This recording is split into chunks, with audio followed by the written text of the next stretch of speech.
Watch this, the one body mechanic that separates practice loopers from match loopers. And it has nothing to do with your hand.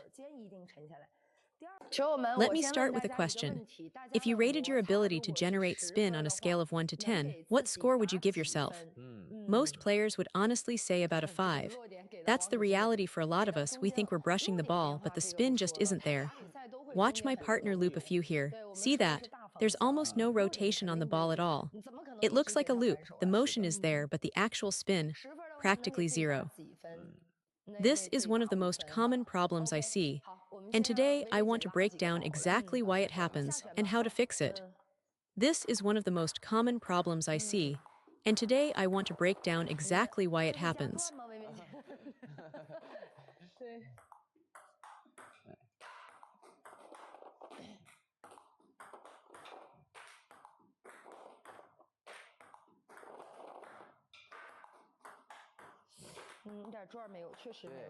Next, if your loops feel flat and spinless like that, you're not alone.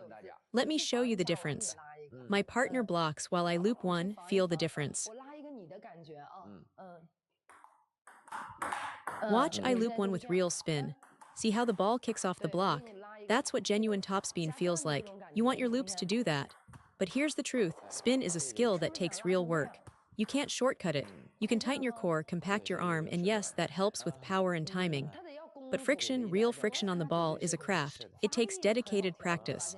So the question becomes, how do we actually build that skill? That's what matters most.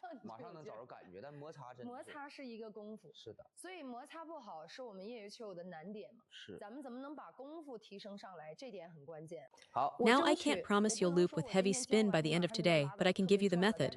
Watch closely. If I brush the ball like this versus like this, which one spins more? The second one, right? So why aren't your loops spinning?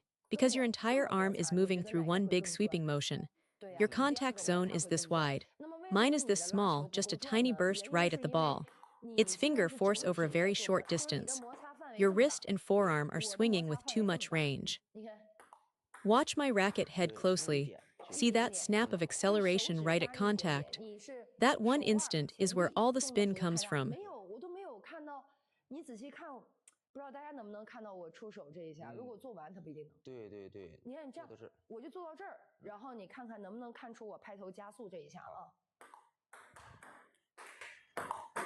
Can you see that acceleration? Your racket face moves at a constant speed through the whole stroke, either all fast or all slow. There's no burst at the contact point. Without that sudden acceleration, your friction force is weak. You get some spin, sure, but it's thin.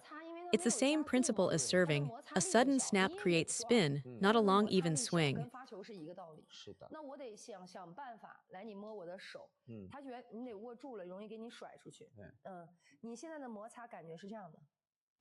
When I brush with real intent, the force is explosive, feel that snap. It's much bigger than you'd expect. That tells you something important. You think you're applying force, but by the standard we need, you're barely touching the ball. You're not concentrated enough. That's point one. Point two, don't think about completing a motion. Think about completing a sensation. That sensation comes from the racket head. It's the racket head accelerating through the ball, not your arm finishing a shape.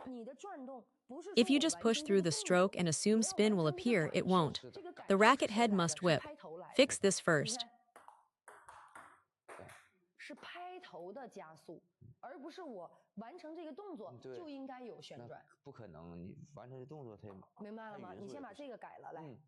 Then the key is dropping your shoulder. When your shoulder drops and relaxes, your arm is free to stay loose, and your fingers can do the real work at contact. If your shoulder is tense and lifted, everything locks up. So shoulder down, that's essential. Now, when you practice this friction, keep the motion small. You cannot involve the whole arm and still stay concentrated. Make the stroke compact enough that you can stop on a dime. Here's the principle. If you can't stop the motion suddenly, you have no explosive power. It's precisely because you stop that you create the burst. If you swing continuously like this, it's just constant speed, no snap. Relax, accelerate fast, then freeze. That sudden halt is what makes the ball spin. It's the sudden stop that creates the explosive force on the ball. If I never stop, watch, the racket just glides through at one speed. There's no burst, no snap. But when I stop abruptly right after contact, watch how much more the ball spins. My partner blocks 1C without the stop, even with effort, the spin is weak. Now with the stop, feel that difference. The ball jumps. When you want heavy spin, you must have that freeze point right after the brush. You can't just sweep through and hope. Commit to one instant. Accelerate, grab the ball, and lock. That grabbing sensation, that sudden bite, that's what we call the snap. Practice that feeling first.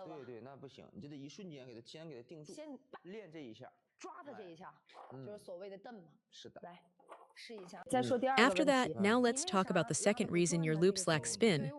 Watch this ball. For me, it has almost no rotation. Why is that? A common tendency, especially among female players, is to stroke too softly, too smoothly, almost kneading the ball rather than snapping it. But actually, in this case, the acceleration is already there. She's already working on that first point.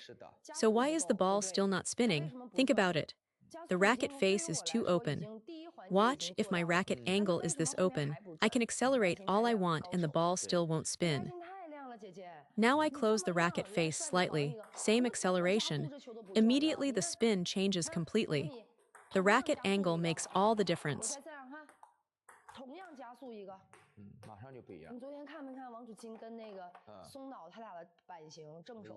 Some players close the racket so much it's practically pointing at the floor. That's too extreme.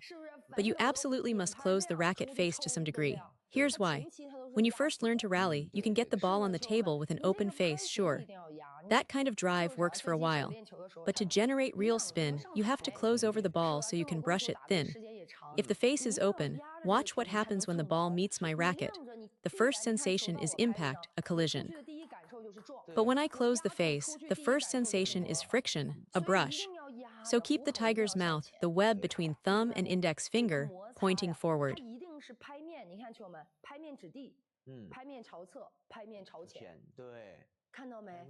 Close the racket face and let the racket head rotate through the ball. That's what creates spin. If your whole arm just moves down, or sideways, or forward, but the racket head itself never changes angle, nothing happens. Watch, I keep my arm still. I just use my fingers to turn the racket head. The ball spins like crazy.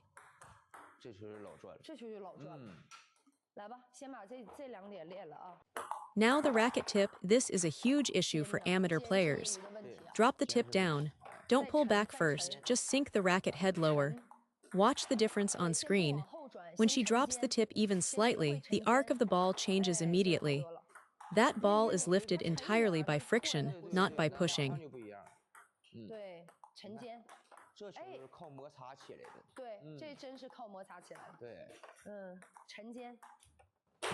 You can feel it in your hand, the tip doesn't want to drop. And here's the real problem. In a match, when pressure hits, your shoulder tightens up and the tip rises even more. Every player deals with this. Even when I watch my own footage and compare it to a top pro's shoulder drop, the difference is enormous. I still need more range. So the priority is clear, commit to dropping the tip first. Don't worry about maximizing spin yet, get the drop right. Watch here, she sinks the racket head down to this level, and then when the ball arrives, she swings forward and up. Now the force connects naturally. The quality improves right away. You can see it. Reset, set up again, close the racket, drop the tip, and complete the full stroke. There it is, much better.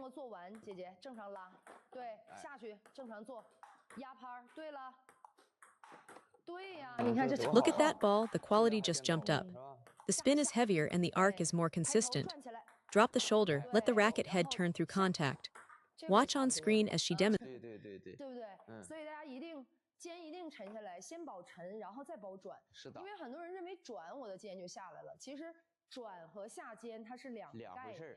Remember, spin and speed are two separate directions. Keep that distinction clear in your mind.